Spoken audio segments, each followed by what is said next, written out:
In Japanese, there are two ways to nominalize verbs and adjectives. Sometimes either form can be correct, but in other cases, only one results in a comprehensible sentence. This video explains the most common expressions that only allow one specific form. Nominalization of verbs means turning a verb into a noun. For example, in English, the verb say can become a noun by adding ing to form saying. Saying such a thing is cruel. In Japanese, there are two ways to turn a verb into a noun. One is by adding no to the plain form of the verb. For example, そんなことを言うのは残酷です。Another way is by adding こと to the plain form of a verb. For example, そんなことを言うことは残酷です。As you can see, there are two general ways to turn a verb into a noun. In this example, both forms can be used interchangeably to make grammatically correct sentences. But is that always the case? The answer is no. This video explains when to use each one. First of all, are there any essential differences between two ways of nominalizing a verb? While it's not always possible to use them interchangeably, when both are valid in a sentence, こと sounds more formal. It's commonly used in newspaper articles, research papers, and official documents to create a more formal and proper tone. To make nominalized expressions, you will basically use the plain form of a verb or adjective and add either no or こと. For example, 読むの、読んだこと、きれいだったの、嬉しくないこと. As you can see, you can use for negative, past for both adjectives and verbs. However, the exception is that non-past affirmative for na adjective. For this, you use the modified noun form. For example, きれいなの、元気なこと. In the rest of the video, I don't particularly point out the non-past affirmative form of na adjective as an exception, but it follows the rule for nominalized expressions as described here. When talking about past experiences, use the past plain form followed by ことが、ことは、ことも、ある or ない. You cannot replace こと with no in this case. For example, 東京に行ったことがあります。I have been to Tokyo. By using the past plain form of 行く, which is 行った, the sentence expresses a past experience. 日本にいたとき大変だったこともあります。When I was in Japan, there were times that were hard. You can only use こと to express these sentences. When talking about occasional habits or situations, use the non-past plain form followed by ことが、ことは、ことも、ある or ない. You cannot replace こと with no in this case. The difference from the past experience expression is that this time you need to use the non-past form instead of the past form. For example, 朝ジョギングをすることもあります。I sometimes jog in the morning. Using the dictionary form する, the sentence expresses the occasional habit of jogging in the morning. 日曜日は時々暇なこともあります。Sometimes I'm not so busy on Sundays. As you can see, when using a na adjective, you have to use the modified noun form instead of the plain form. You can only use こと for these sentences.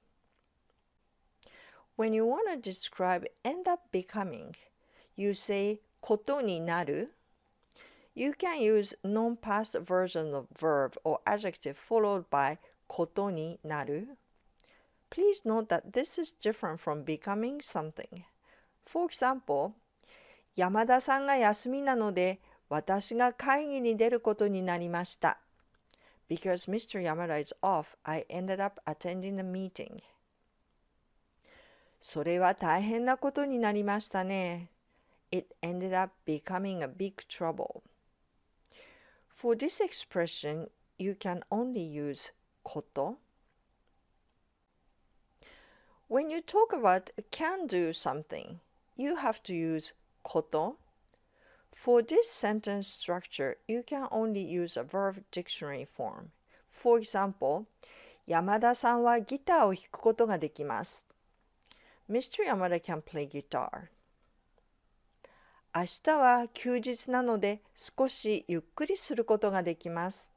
Because tomorrow is a holiday, I can relax a little. For this expression, you can only use こと。When you decide to do a particular action, you must use こと。You can only use non-past plain form verb plus ことにする。For example, 毎朝ジョギングをすることにしました。I have decided to jog every day. もうお酒を飲まないことにします。I decided I will no longer drink alcohol. As you can see, this sentence is in the negative non-past form. You may also notice that the first sentence is written in the past tense, しました, while the second sentence uses します. Both express a decision being made, but the second sentence means decided just now, while the first suggests that the decision has already been made. For this expression, you can only use こと。Now, let's think about the sentence of the form A is B. In Japanese, it means A は B です and variation of its ending such as である、じゃないです and so on. Let's look at cases where A or B is a nominalization of verb or adjectives. When the ending is a nominalization, it expresses deep emotion, emphasis, or strong suggestions. For this, we use こと。When the first part is a nominalization, it's a strong statement. For this, we use の。We use this type of nominalization to generally talk about time, people, places, or reasons. Let's look at each situation separately. When expressing deep emotions, emphasizing, or to give strong advice, we often use ことです、ことである, and their variations such as ことじゃない、ことだろう, and so on. For this, you need to use the non-past plain form. We often use 本当に when expressing deep emotions. For example, 人生で一番大事なことはお金をたくさん稼ぐことじゃないです。The most important thing in life isn't making a lot of money. それは本当にとてもいいことである。That's indeed a very good thing. You can also use a negative expression such as あまり良くないことです。For this expression, you can only use こと。When expressing reasons, time, places, and people, we use the plain form followed by の in this sentence structure. For example, これを食べたのは山田さんです。The person who ate this is Mr. Yamada. 食べたの is describing Mr. Yamada. 日本に行ったのは3年前です。The time I went to Japan was 3 years ago. In this sentence, 行ったの is describing the time period. 家族で一番背が高いのは弟です。The tallest person in the family is my little brother. This sentence describes a person using の as well. In general, time, places, and people cannot be described with の, but only for this type of simple sentence, that is, A は B です, where A is a nominalization expression. You must use の. So far, I mostly explained cases where only こと can be used.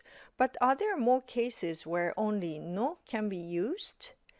Yes, when you are describing your physical senses such as hearing and seeing, You can use the plain form of a verb followed by no, and then add the sensing verb at the end. For example, ここから公園で子供が遊んでいるのが見えます。I can see children playing in the park from here.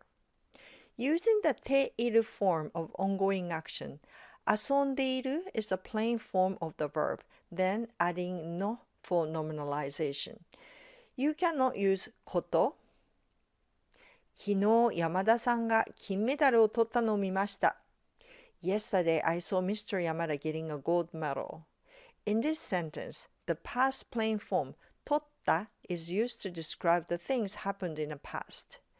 While it's true that formal documents such as government white papers sometimes use these verbs with こと, but in general, you only use no for these cases.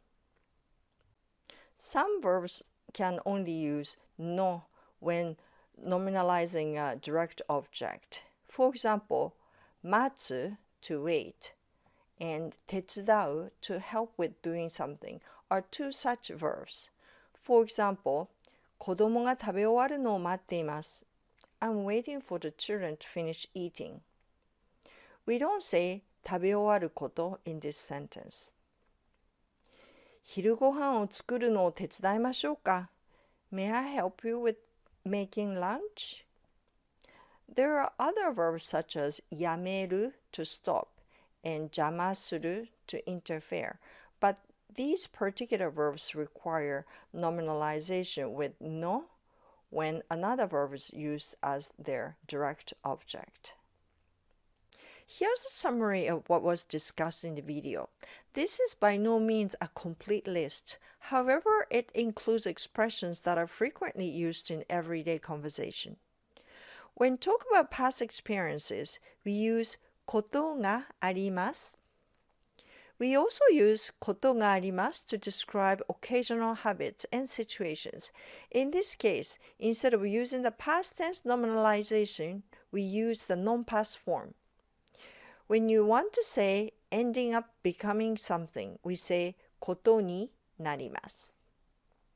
When you talk about being able to do something, we say ことができます. When you decided on doing something, we say ことにします.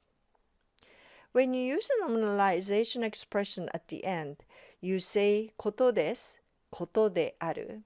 However, you want to use the nominalization expression that describes people, time, location, or reasons, we use no. When using the nominalization expression as a direct object with a verb describing senses such as 聞く、見る, we generally use no. There are certain verbs that take a nominalized expression as their direct object, only with no. Such verbs include 待つ and 手伝う. Please keep in mind that those expressions that require こと as the only way for nominalization are the special expressions you likely learn as common expressions. For example, past experiences, ことがあります, or ability or availability to do things, ことができます. To learn Japanese language more seriously, visit my Udemy courses through the links below. Don't forget to click like and subscribe. You can also participate in daily quizzes from the post section. If you have any requests for Japanese grammar to be covered, please leave your comments in the comment section below. Thank you for watching.